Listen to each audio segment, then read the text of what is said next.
Hola estudiantes, esta semana hablaremos sobre temas de psicología y psicopatología.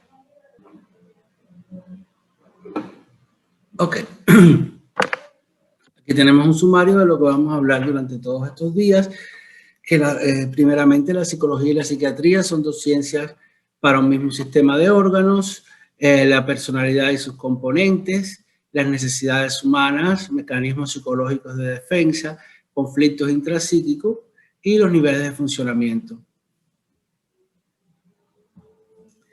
Bien, vamos a ver áreas que estudian el sistema nervioso. Tenemos la psicología, que es una ciencia independiente a la medicina, y que estudia básicamente la conducta humana, o sea, el comportamiento y los diferentes tipos de asociaciones humanas. También, pero no estudia necesariamente lo que son las enfermedades mentales, aunque hay una rama de la psicología que se dedica a al tratamiento alternativo de la psicopatología, o sea, de los trastornos psiquiátricos. La psiquiatría es una especialidad médica, igual que las otras tres que aparecen ahí: psiquiatría, neurocirugía y neurología. La psiquiatría estudia las enfermedades mentales y su tratamiento. Se utiliza más que todo psicofármacos para el tratamiento de las enfermedades mentales. La neurocirugía trata aquellos procesos que requieren intervenciones quirúrgicas en el sistema nervioso, y la neurología es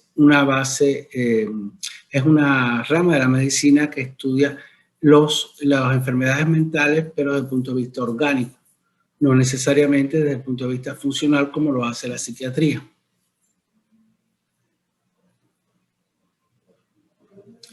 Hablemos de la personalidad y sus componentes. El concepto de personalidad es un concepto bastante amplio que incluye una serie de elementos que componen esta.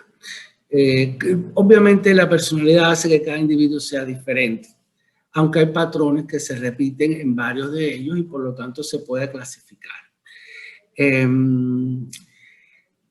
Lo conforman el temperamento, que es la parte que se hereda de la personalidad, y otros elementos como el carácter, que es lo que se forja a lo largo de la vida, la afectividad, o sea, los sentimientos y emociones, la voluntad, los conocimientos. Y bueno, en la personalidad está influenciada por la sociedad, aunque esto sea indirectamente. Está mediatizada por su propio psiquismo.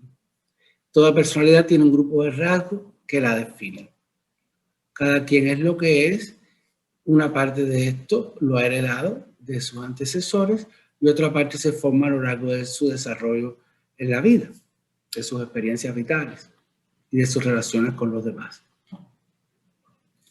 Hablemos del primer componente de la personalidad, que es la parte heredada, que es el temperamento. ¿Ok? Esto no se modifica, se puede controlar un poco, uno puede aprender a manejar su temperamento, adaptarse lo mejor posible para no llevarlo a los extremos, pero en definitiva es tu base. Sobre eso se sustenta tu comportamiento, tus impulsos, etc. El temperamento tiene varios componentes que son, o sea, varias propiedades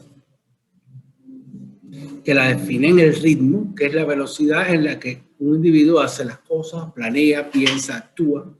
¿Okay? El segundo aspecto es plasticidad contra rigidez. La plasticidad es la capacidad de adaptación, la rigidez es todo lo contrario, es la tosudez, ¿no? El indicio, el intento de pensar que las cosas son como uno cree y tiene más dificultad para adaptarse a los cambios. Son dos opuestos, que unos temperamentos son más plásticos, otros son más rígidos. Y el otro par de antónimos son introversión y extroversión. La introversión y la extroversión se ven en función de puede ser con relación al pensamiento y puede ser con relación a las cosas. Por ejemplo, una persona introvertida con relación al pensamiento es una persona que se calla lo que piensa, que tiende a ser discreta y a no abrirse con los demás, mientras que una persona extrovertida en este sentido es aquella que es muy elocuente y cuenta más de la...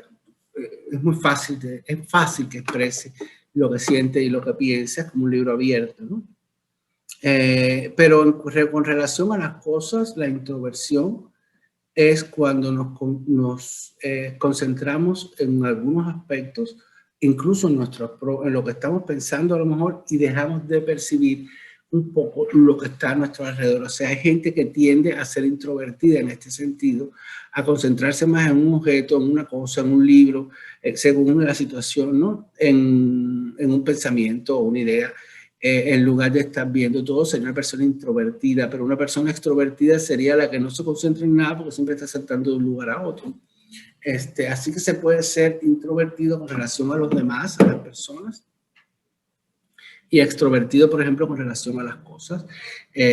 Un ejemplo, vamos a poner un ejemplo para que se entienda mejor. Una persona introvertida con relación a los demás es más bien difícil de abrir su corazón, ¿no?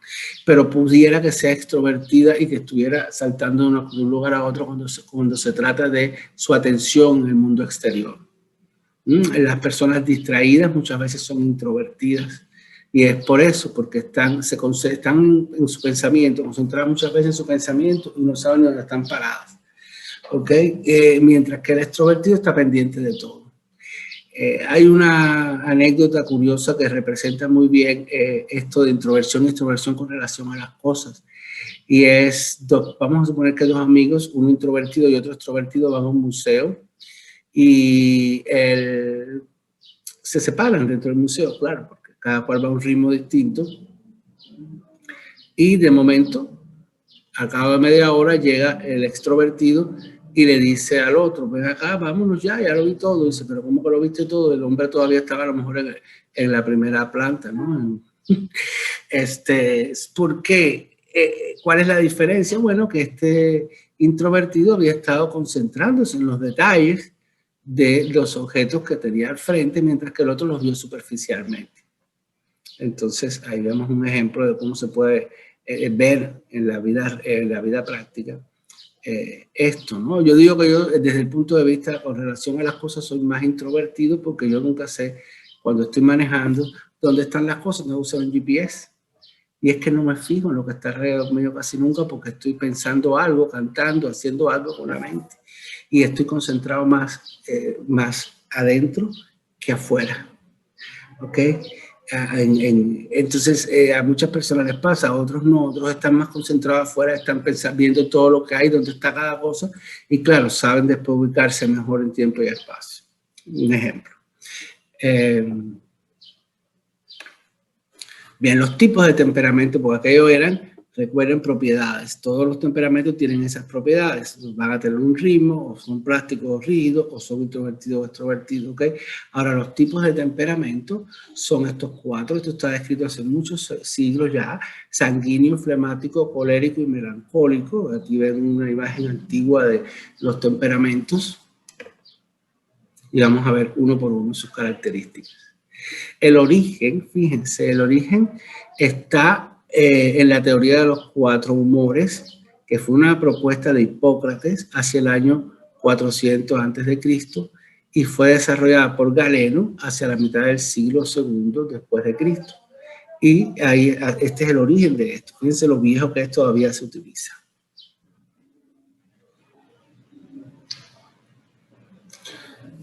Las personas con el temperamento sanguíneo tienen un sistema nervioso fuerte, equilibrado y móvil. Tienen elevada sensibilidad, lo que quiere decir que son sensibles a los cambios, a las cosas que suceden. Una elevada reactividad, o sea, reaccionan a ellas. Una elevada actividad, se mueven. Reactividad y actividad equilibrada, ¿verdad? Y hay una elevada plasticidad, esto quiere decir que se adaptan. Predominio de la extroversión, ¿ok? Y un ritmo elevado. Estas son las características del temperamento sanguíneo.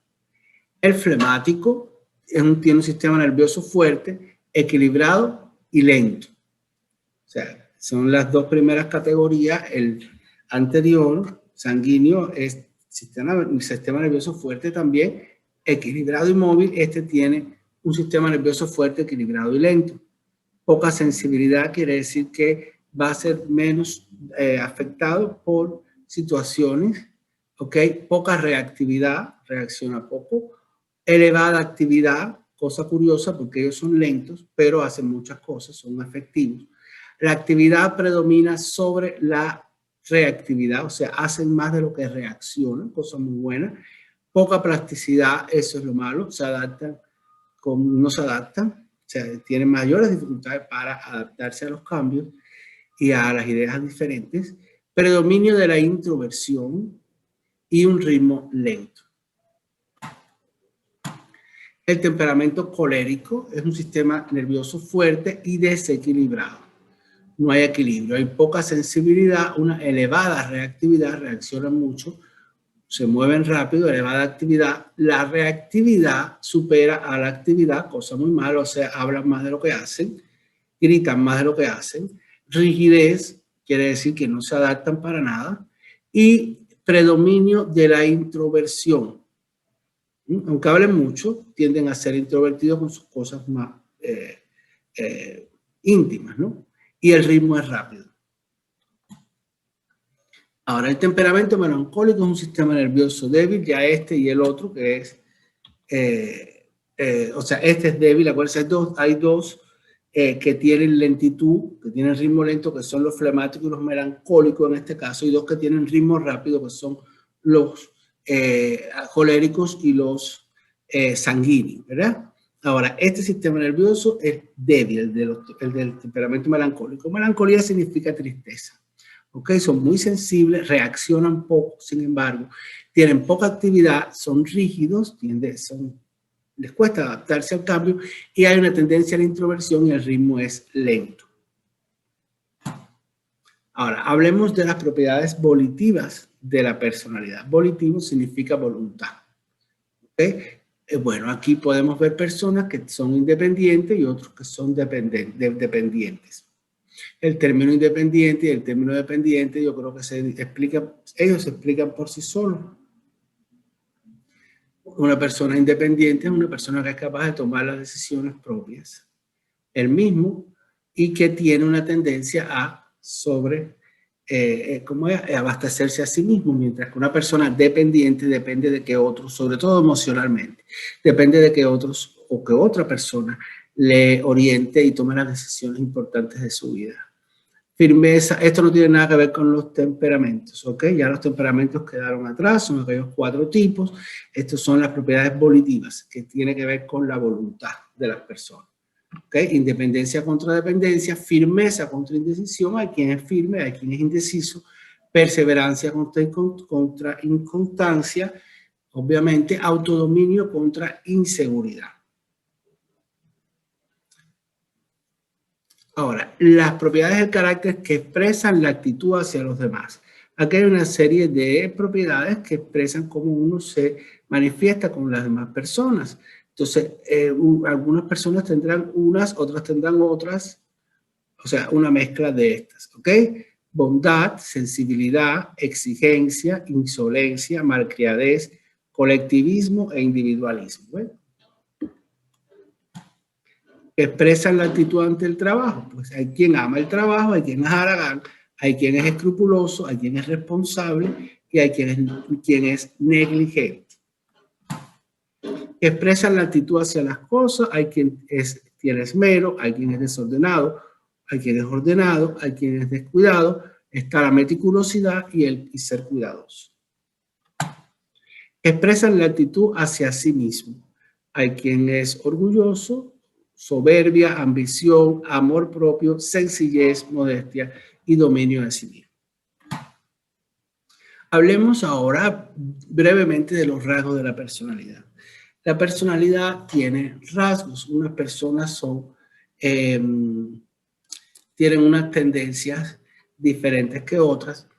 Están descritos un grupo de rasgos que son bastante comunes hay otros que se ven menos. Nosotros vamos a centrarnos en aquellos que son más comunes.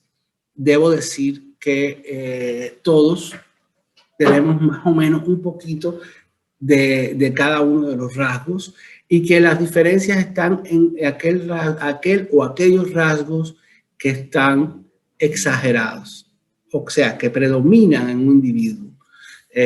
No son patológicos, simplemente muestran un abanico de posibilidades que hacen la diversidad y se combinan de formas diferentes. Es decir, hay una serie de rasgos, todos los tenemos, algunos en unos predominan unos rasgos, en otros predominan otros rasgos y son varios. ¿Ok? A veces el rasgo es tan importante, tan visible en una persona que es un rasgo cardinal, que lo identifica. Por ejemplo, esa persona es un egoísta. Ya lo tienes identificado, independientemente de que tenga los demás rasgos de desconfianza, de histeria. Ok, pero es básicamente lo que lo puntualiza es el egoísmo en ese caso. Y así sucesivamente. Vamos a ver los rasgos primero, la clasificación de los rasgos en cardinales, principales, etc. Y después vamos a ver específicamente cuáles son estos. Déjenme.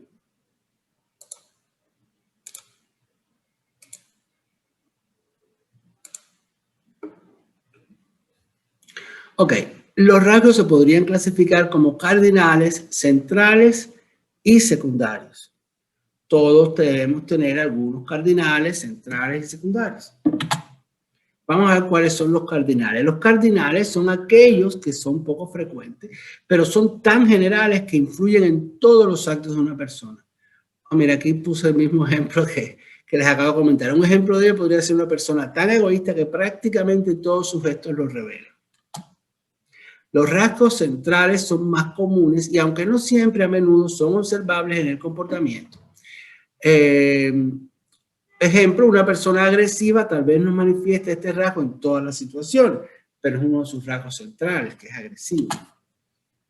Y los rasgos secundarios son atributos que no constituyen una parte vital de la persona, pero que intervienen en ciertas situaciones.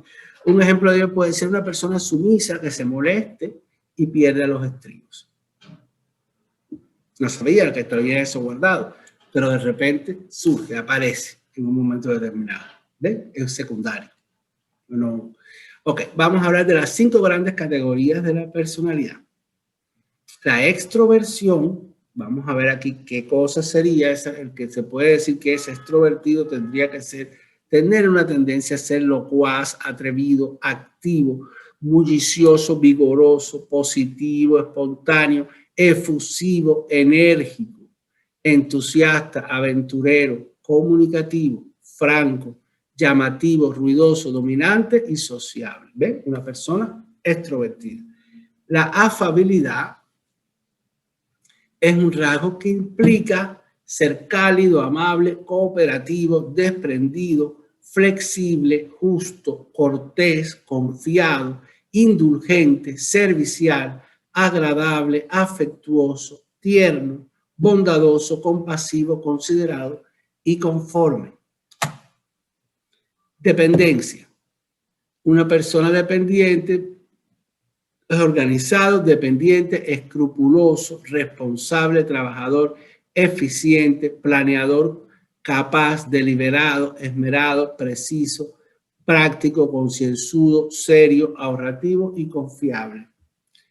En cuanto a estabilidad emocional, impasible, no envidioso, relajado, objetivo, tranquilo, calmado, sereno, bondadoso, estable, satisfecho, seguro, imperturbable, poco exigente, constante, plácido, pacífico. Y la cultura o inteligencia también es otro rasgo de las grandes categorías de la personalidad. Y ahí entonces estaría un grupo de adjetivos como inteligente, perceptivo, curioso, imaginativo, analítico, reflexivo, artístico, perspicaz, sagaz, ingenioso, refinado, creativo, sofisticado, bien informado, intelectual, hábil, versátil, original, profundo, culto, a diferentes niveles. Bien, vamos a los rasgos, que es lo que básicamente más se puede observar y que más se relaciona con lo que es la patología. Les recuerdo, estos rasgos son todos normales en una dosis adecuada, hasta un nivel, hasta un punto. Y a partir de ahí puede ser patológico, ¿ok? Y puede definir incluso una personalidad.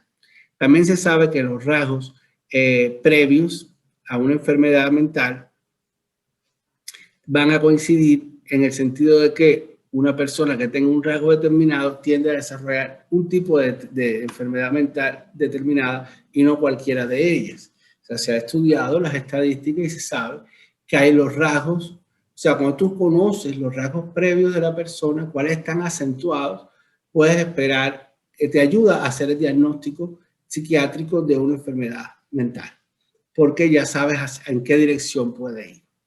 ¿Okay? Entonces, vamos a ver, la histeria. La histeria es el rasgo de la personalidad que nos permite expresarnos, hablar en público. Son las características histriónicas. ¿Ok? Ya patológicamente podría ser una histeria de conversión o un egocentrismo, o hay un trastorno de la personalidad histérica que también se puede ver. Hay una enfermedad ya a nivel incluso, porque la histeria puede ser también hasta un tipo de psicosis, puede llegar hasta ahí. Ok, obsesivo. La obsesividad es lo que nos permite tener orden, ¿verdad? Y organización. Ahora, en exceso se acompaña de actos compulsivos. Un acto compulsivo es un acto que la persona tiene que realizar cuando se le mete la idea obsesiva en la cabeza, y si no hace el acto, pues entonces se genera ansiedad hasta que no lo hace. Entonces vemos gente que, para ponerles un ejemplo sencillo, a nivel no psicopatológico, sino normal, a todos nos ha pasado que pensamos que dejamos la plancha puesta o la cocina encendida cuando salimos y se nos mete una cosa en la cabeza que se nos va a quemar la casa. Eso es. Y nosotros generalmente regresamos y revisamos que no haya pasado nada, ¿verdad? Ahora, imagínense ustedes que la persona haya regresado, vio que estaba todo apagado, con calma, y se vuelve a ir y vuelve a meterse la idea en la cabeza. A partir de ahí, ya el rasgo obsesivo está ya pasando la línea de lo normal.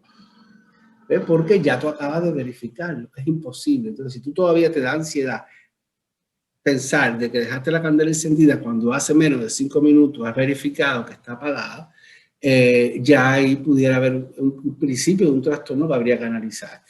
Y no sería para nada normal, ¿verdad? Bueno, el rasgo obsesivo es el que nos permite ordenar, pero en exceso nos puede volver compulsivos. ¿Okay? El rasgo paranoide es el rasgo de la desconfianza. Una persona desconfiada, es normal que si uno va en un lugar inadecuado en la noche, oscuro, donde no hay nadie, uno tenga cierto temor de ser atacado, ¿verdad? Eso nos protege. Fíjense que los rasgos de la personalidad nos protegen, nos permiten vivir. Pero cuando se acentúan, entonces ahí es donde viene el problema. Si ese mismo miedo lo tienes al mediodía en un lugar donde está lleno de gente conocida y todo, y tienes ese temor, ya no es normal, porque tú no deberías estar desconfiado en un ambiente así. Igual el rasgo paranoide puede ser desconfianza hacia personas, organizaciones, etc. Esto nos va a permitir protegernos del abuso de los demás, pero en exceso aparecen cosas realmente complicadas como la celopatía, que es los celos en exceso, o una desconfianza delirante, ya se hace una idea falsa a partir de un rasgo paranoide. ¿Okay? Estos individuos pueden terminar en casos de que cuando se ve con los años una esquizofrenia, por ejemplo, y el individuo tenía rasgos paranoides, probablemente sea una esquizofrenia paranoide la que ha desarrollado. Hay gente que va por el mundo desconfiando de todo el mundo y diciéndoselo incluso antes a todos. Y eso le hace a veces ser un poco desagradable, porque me estás pidiendo un favor y estás desconfiando de él, no se entiende. Ok, el rasgo esquizoide es el rasgo que nos permite aislarnos de los demás y de otras ideas y concentrarnos en una situación específica. Esto, moderadamente y a nivel normal, es lo que nos permite concentrarnos cuando estamos haciendo una actividad y que no nos distraigan otras cosas. Pero excesivamente, pues nos aísla de la realidad. En exceso produce la imposibilidad de la interacción social. ¿Okay? El rasgo dependiente es aquel que hace que el individuo consulte todos los planes y acciones con otras personas y permitir que los demás tomen las decisiones de nuestra vida. Y también se refiere a dependencia económica y emocional. Esto muchas veces tiene que ver con la autoestima, o sea, la dependencia, pero no siempre. Parece que todos tendemos a querer consultar cosas con algunas personas, pero la diferencia es que tú consultas, escuchas y al final tomas tu decisión, pero para ti no es imprescindible. A veces cuando uno consulta con otra persona, lo que hace es pensar en voz alta, enfocarse en el asunto bajo otra perspectiva, oír otro punto de vista, y esto ayuda a tomar una decisión. Eso no es ser realmente dependiente, no está acentuado. Eso sería la normal dependencia que uno debe tener, de no sentirse que uno lo sabe todo y que uno solito puede resolverlo, ¿no? Sin contar con otros. Según el nivel se puede considerar patológico, ¿no? El rasgo antisocial es ese individuo que se permite romper normas sociales establecidas o hacer daños a otros o a sus propiedades. Resumiendo nuestra clase, psicología y psiquiatría, neurocirugía y neurología son ramas diferentes que se ocupan de la mente humana y del sistema nervioso, básicamente. La psicología viene de humanidades y es una carrera independiente, mientras que las otras tres que he mencionado son ramas o ciencias o especialidades médicas. La psiquiatría estudia las enfermedades mentales, la neurología estudia las enfermedades del sistema nervioso, pero desde el punto de vista orgánico, como la epilepsia, las demencias, el Parkinson. Y la neurocirugía se ocupa de hacer operaciones o intervenciones quirúrgicas dentro del sistema nervioso, cuando esto es necesario. En casos, por ejemplo, de aneurismas, trombosis, tumores en el sistema nervioso, etc. ¿Okay? Luego abordamos el tema de la personalidad, que es un complejo conjunto de elementos que forman y que definen a un individuo. Todos tenemos una personalidad diferente y una parte de ella es heredada, el temperamento, y el resto pues lo aprendemos durante la vida y nos va moldeando nuestras propias experiencias vitales y relaciones con los demás, elementos culturales, etc. Dentro del temperamento se describen 4 tipos: sanguíneo, colérico, melancólico y flemático. Y aparte de esto, ya los rasgos más significativos son los llamados rasgos cardinales, que son tan importantes que definen a una persona como tal. También hay rasgos centrales que no se expresan continuamente en el individuo, pero que están ahí muy certeramente. Y por último, los rasgos secundarios, que están como ocultos, pero la persona lo tiene en un momento determinado, salen a relucir. Luego vimos en nuestra clase los diferentes rasgos que puede tener la personalidad, que estando ellos equilibrados son normales y que todos los tenemos, pero cuando se atenúan algunos de ellos puede ser patológico, aunque dentro de un nivel pueden estar atenuados y todavía estar dentro de la normalidad. Esos son la histeria, la obsesión, el rasgo paranoide, el rasgo esquizoide, el rasgo dependiente y el rasgo antisocial. Ya un poco después lo que hablamos fue acerca de las diferentes propiedades volitivas de la personalidad que tenían que ver con la voluntad. Y hablamos de una serie de acápites que describen la voluntad en cuanto a la relación con las personas, con las cosas, con uno mismo. con el trabajo. ¿Okay?